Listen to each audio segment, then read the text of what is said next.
first place friends. Do you want to experience personal breakthrough in your life? I do.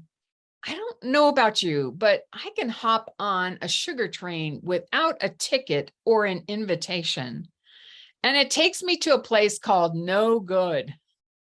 I've gone to all kinds of no good places.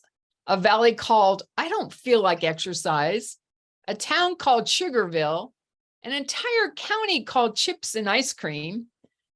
And once I get on that train, it's hard for me to remember a better place to live. In chapter 1, we examine what it means to move out of bondage to breakthrough. The Israelites were weighed down with Pharaoh's cruelties, but generations had passed so that they didn't even know what freedom looked like anymore. Through Moses, we see several principles about how to shift from that place of bondage to freedom. First, we simply have to face the truth. What does that mean? Well, we have to get on the scale. We have to do the measurements. We have to recognize that we're really not on a healthy track anymore. And perhaps our genes have been telling us that for quite a while.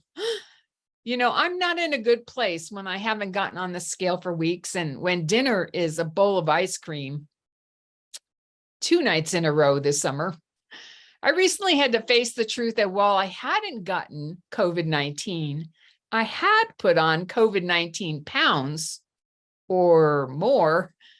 So I faced that truth that I had to put Christ in first place again and rely on the Spirit's power. Second, we have to weigh the decision.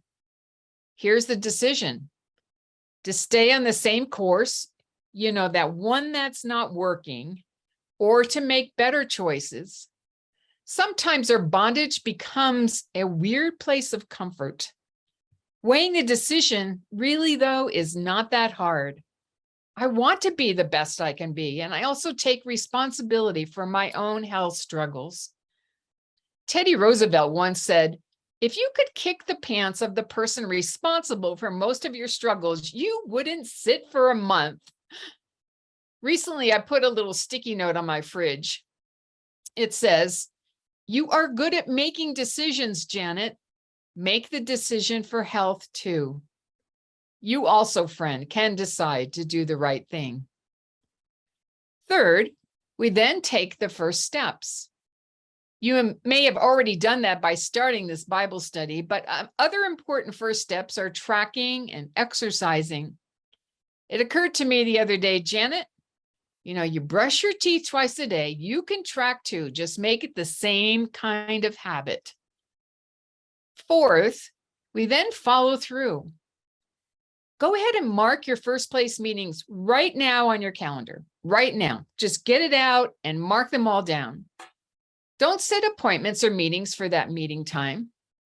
It's important to show up and to follow through with this study. We're all good at making resolutions, but the follow through is harder.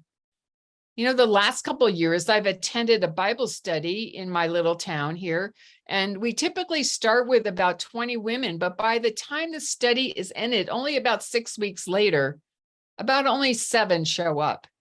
That's 1/3 finishing the course. We can do better by attending meetings, weighing in, being accountable in prayer with each other, and getting the exercise done. The 5th teaching point in week one is breakthrough. What I mean by that is it has to do with the word Exodus itself, which means out and away. When the Exodus Israelites began the Exodus, they went out and away from Egypt toward the promised land. They left the ways of bondage behind them. They left their past. They had a new vision, that of a place of freedom. And we can also experience Exodus when we continue to make decisions that leave our mistakes and temptations and sins and bad behaviors behind and move away from them for good. Like, it's not just going to be an 8-week fix-all, end-all program, but one we choose daily for the rest of our lives. I am with you on this journey, friend. Together, we can experience freedom from those habits that have held us down as we break through and put God's best first place in our lives.